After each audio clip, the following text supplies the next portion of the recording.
Mass జాతర mass మహారాజా Raviteja 75వ cinema నిన్న November 1న థియేటర్స్లో రిలీజ్ అయిన విషయం తెలిసిందే. ఇక సినిమా ఎలా ఉంది అని చూస్తే ఈ సినిమా ఎప్పుడో రావాల్సింది, సంక్రాంతికి రిలీజ్ కావాల్సింది. చాలా కారణాల వల్ల పోస్ట్పోన్ అవుతూ వచ్చింది. మొత్తానికి అక్టోబర్ 31 అన్నారు, కానీ బాహుబలి ఎపిక్ రిలీజ్ వల్ల మళ్ళీ ఒకరోజు పోస్ట్పోన్ అయింది. మొత్తానికి చూస్తే అంటే ఇంతకుముందు వచ్చిన ట్రైలరు పాటలు చూస్తే మనకు టైటిల్ని బట్టి చెప్పేయచ్చు పక్కా మాస్ మూవీ అనేసి రవితేజకి.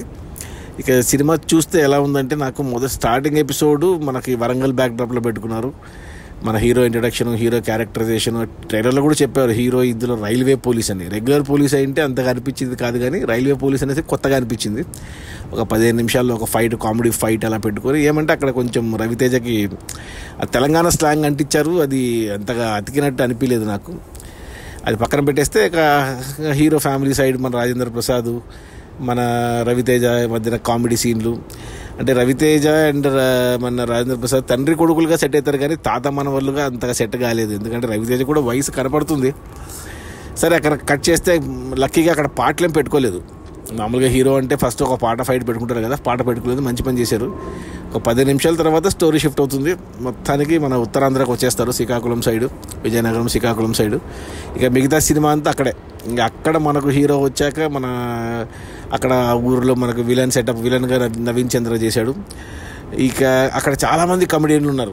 మనకు హైపరాది ఉన్నాడు, అజయ్ ఘోష్ ఉన్నాడు. వాళ్ళతో హీరో అంటే రైల్వే స్టేషన్ పోలీస్ కదా, అక్కడ మనకు కామెడీ బాగా వర్కౌట్ అయింది. అంటే ఈ సినిమా డైరెక్టరు ఇంతకుముందు రైటర్, అతను సామాజిక వర్గమన, వివాహ భోజనం లాంటి మంచి సినిమాలో కామెడీ రాశాడు అనమాట. సో కామెడీ రైటింగ్ బాగుంది, కామెడీ అంతా బాగా హ్యాండిల్ చేశాడు ఫస్ట్ హాఫ్లో. ఇంకా అక్కడే మనకు మన హీరోయిన్, మన శ్రీలీల ఇంట్రడక్షన్, శ్రీలీల క్యారెక్టర్ కూడా బాగుంది. సో అలా హ్యాపీగా వెళ్ళింది. అక్కడ శ్రీలీలతో మన హీరో టీజ్ చేస్తూ ఒక సాంగ్, ఆ సాంగ్ పెద్దగా లేదు కానీ పర్లేదు, స్టోరీ ముందుకు వెళ్ళడానికి పనికొచ్చింది ఆ పాట.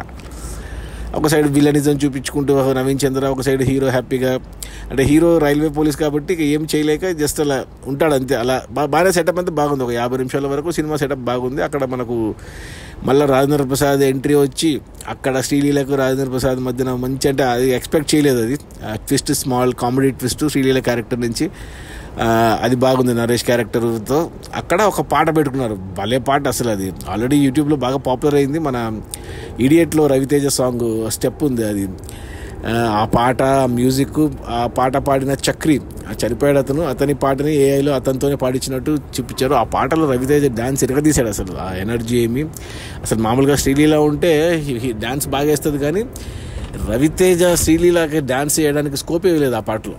భలే అనిపించింది ఆ పాట, మంచి హై ఇచ్చింది. ఇక ఏమంటే అక్కడే ఒక చిన్న స్క్రీన్ ప్లే లోపమా, ఎడిటింగ్ లోపమా తెలియదు, కానీ అక్కడ ఒక ఫైట్ పెట్టుకున్నారు మంచిగా.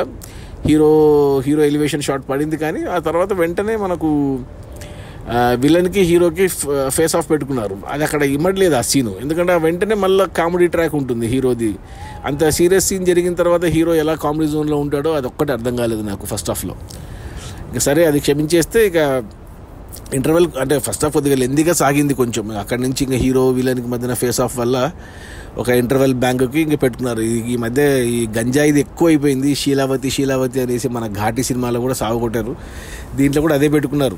ఉత్తరాంధ్ర అంటే ఇంకా గంజాయి అన్నట్టు చూపించారు. ఇక అబ్బా మళ్ళీ ఈ శీలావతి ఎందుకు వచ్చిందో బాబు అనుకున్నాను, కానీ ఇక అది సెకండ్ హాఫ్ నడవడానికి అదే ప్లాట్ పాయింట్. ఇంకా అక్కడ హీరో విలన్కి మధ్యన ఒక ఏమంటారు, ఒక కాన్ఫ్లిక్ట్ లాగా పెట్టుకుని వదిలేశారు. 1:15 నిమిషాలు అయింది అక్కడికే. సినిమా చాలా లెందీగా అనిపించింది. మొదటి 50 నిమిషాలు అయితే బాగా ఎంజాయ్ చేశాను నేను, ఆ తర్వాత ఓకేగా అనిపించింది. ఇక సెకండ్ హాఫ్కి వస్తే, ఇక సెకండ్ హాఫ్ అంతా ఇదే, ఇంకా ఏదైతే మనకు ఫస్ట్ హాఫ్ ఇంటర్వెల్లో ఏదైతే ప్లాట్ పెట్టుకున్నారో హీరో విలన్కి మధ్యన, సినిమా సెకండ్ హాఫ్ గంటనే ఉంది. మొత్తం 2 గంటల 24 నిమిషాలు సినిమా. 1:15 నిమిషాలు ఫస్ట్ హాఫ్, 1:05 సెకండ్ హాఫ్ అంతే. ఇక సెకండ్ హాఫ్ అంతా ఇదే, ఇంకా హీరో విలన్ మధ్యన ఆ దోబూచులాట ఇంకంతే. ఇంకా అదే నడిచింది. ఏమంటే మధ్యన కొన్ని ఎలివేషన్ షాట్స్, కొద్దిగా ఫైట్స్ అవి బాగానే డిజైన్ చేసుకున్నారు. దానికి తోడు అంటే చాలా సినిమాలు రెఫరెన్స్లు గుర్తుకొచ్చాయి నాకు, ఎస్పెషల్లీ రవితేజ సినిమాలే. అంటే కావాలని పెట్టుకున్నారులే రవితేజ కోసం, కానీ పోలీస్గా ఇది క్రాక్ అనే సినిమా చాలా బాగుంటుంది. ఆ క్రాక్లో ఒక క్యారెక్టర్లు ఉంటాయి, కొన్ని గాడిద పాలు తాగొచ్చి విలన్కి సపోర్ట్ చేస్తూ హెల్ప్ చేస్తుంటుంది. అలాంటిది పెట్టుకున్నారు మళ్ళీ దీంట్లో కూడా. సేమ్ కాపీ పేస్ట్ లాగా అనిపించింది నాకు. అవి బాగానే ఉన్నా కానీ బట్ అది సేమ్ కాపీ కొట్టాడు అనిపించింది నాకు అది. ఇంకంతే. ఇంకా మధ్యన ఒక 2 పాటలు మళ్ళీ శ్రీలీలతో మంచి డాన్స్ నెంబర్లు పడ్డాయి. శ్రీలీలకి డాన్స్ ఇచ్చే స్కోప్ ఇవ్వలేదు రవితేజ చేశాడు బాగా డ్యాన్స్. 2 పాటలు మొత్తం 3 డాన్స్ నెంబర్లు కూడా రవితేజ బాగా చేశాడు. ఇంకా అంతే, ఇంకా ప్రీ క్లైమాక్స్, ఇక క్లైమాక్స్ ముందు ప్రీ క్లైమాక్స్లో ఒక మన ఏమంటారు మన రాజేంద్ర ప్రసాద్ క్యారెక్టర్తో మంచి ట్విస్ట్ పెట్టుకున్నారు ఒకటి, బాగా అనిపించింది అది కూడా. అందుకే రాజేంద్ర ప్రసాద్ ప్రీ రిలీజ్ ఈవెంట్లో చెప్పాడు, ఈ సినిమా ఆడకపోతే నేను సినిమా ఇండస్ట్రీ వదిలేసిపోతా అన్నాడు. ఎందుకంటే ఆ ఎపిసోడ్ చేశాడు కాబట్టి అలా చెప్పింటాడు. ఇక క్లైమాక్స్ మామూలే. ఇక క్లైమాక్స్లో ఏమంటే ఒక విలన్ని ఊరించారు, ఒక పెద్ద విలన్ అనేసి, కానీ ఆ విలన్ చాలా ఫన్నీగా అనిపించింది. అది సరిగ్గా కూర్చోలేదు. అది ఇంకొంచెం చేసిందే బాగుండు. ఏమంటే ఈ డైరెక్టరు ఫస్ట్ సినిమా అతను రాసుకున్నాడు కదా, అతను కామెడీ మీద మంచి పట్టుంది, కానీ ఈ యాక్షను, మాసు, ఈ ఎమోషన్ వీటి మీద పట్టు అంటే సరిగ్గా అనిపించలేదు. బట్ ఏమంటే రవితేజ కాబట్టి లాక్కొచ్చాడు సినిమాని మొత్తం ఫుల్ ఎనర్జీతో. ఇక సపోర్టింగ్ అందరూ బాగా చేశారు. హైపర్ ఆది, అజయ్ ఘోష్, రాజేంద్ర ప్రసాద్, నరేష్, శ్రీలీల, ఈవెన్ నవీన్ చంద్ర కూడా విలన్గా సూట్ అయ్యాడు. అది మన మాస్ జాతర. నాకైతే ఓకే అనిపించింది సినిమా, నైదర్ గుడ్ నార్ బ్యాడ్. సో నా రేటింగ్ వచ్చి 2/5. సో రవితేజ కోసం, ఆ పాటల కోసం, ఆ డాన్సుల కోసం, ఆ కామెడీ కోసం, ఆ ఫైట్స్ కోసం ఒకసారి చూసేయచ్చు. సో థియేటర్లో ఉంది మాస్ జాతర. ఏమంటే బాహుబలి ఎఫెక్ట్ వల్ల సినిమాకి మరి కలెక్షన్స్ దెబ్బ పడొచ్చేమో, మరి చూడాలి మరి సినిమా హిట్ అవుతుందా లేదా. రవితేజకి అప్పుడెప్పుడో ధమాకా 100 కోట్ల సినిమా, అంతకుముందు క్రాక్ మంచి సినిమా, ఇక ఆ తర్వాత వచ్చినవన్నీ సినిమాలు బాగాలేవు, సినిమాలు ఆడలేదు కూడా. మరి మాస్ జాతర అన్న 75వ సినిమా, మనకి ల్యాండ్ మార్క్ సినిమా, మరి హిట్ అవుతుందా లేదా అని చూడాలి. బట్ సినిమా అయితే ఓకే, చూడొచ్చు, మరి దారుణంగా అయితే లేదు, బాగుంది, మాసెస్కి నచ్చుతుంది.